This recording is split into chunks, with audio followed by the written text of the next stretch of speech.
شاید این سوال توی ذهنتون باشه که چرا به عنوان یه برنامه‌نویس نمیتونم پروژه بگیرم، یا تو شروع کار برنامه‌نویسیم از پس حل سوالای برنامه‌نویسیم برنمیام. سلام دوست من، اینجا آکادمی برنامه‌نویسی مدواره و من داریوش پوریایی قراره هر چیزی از دنیای برنامه‌نویسی میدونم و در اختیارت بذارم تا بتونی حرفه‌ای‌تر شی. اگر برای حل سوالت مشکل داری و نمیتونی سوال برنامه‌نویسی تو حل کنی و بگم که تازه کاری تو برنامه‌نویسی، اشتباهه که مستقیم بری سراغ کیبورد و دنبال نوشتن کدای برنامه باشی.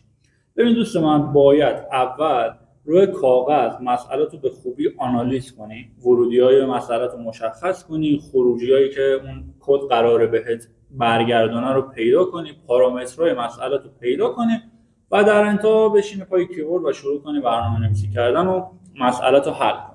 راستی اگر به عنوان یه تازه کار دوست داری با برنامه‌نویسی آشنا بشی، میتونی ویدیوهای قبلی ما از طریق لینک بالا ببینی. اما اگر میخوای یه پروژه رو حل کنی یا یه پروژه بگیری و انجامش بدی، باید بهت بگم که فقط دونستن برنامه‌نویسی کافی نیست.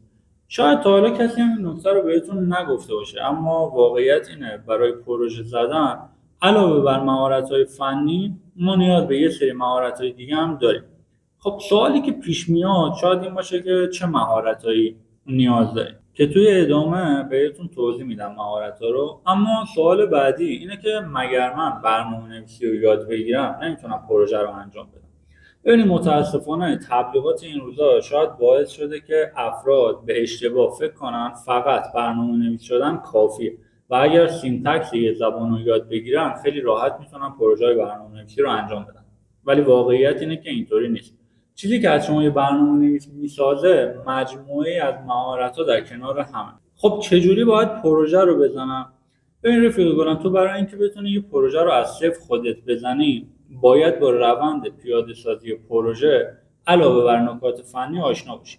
یعنی نقطه شروع پروژه، پیشبینی چالش‌ها، طبقه بندی کردن، تحقیقات ابزارها، بررسی نیازها و کلی چیزای دیگه.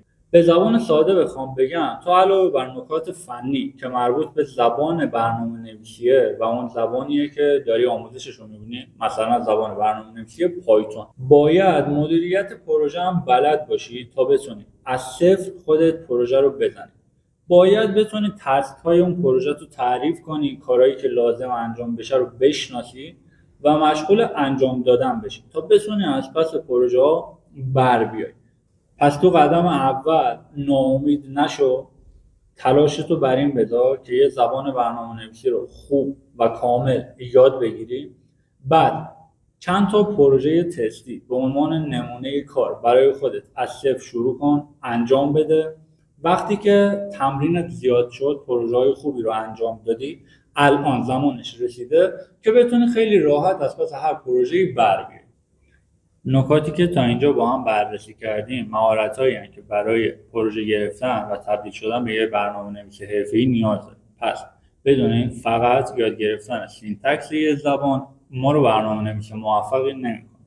پس ما نیاز داریم روی مهارت‌های دیگه هم زمان بذاریم، بابتشون آموزش ببینیم و به اون موفقیتی که مد نظرمون هست برسیم.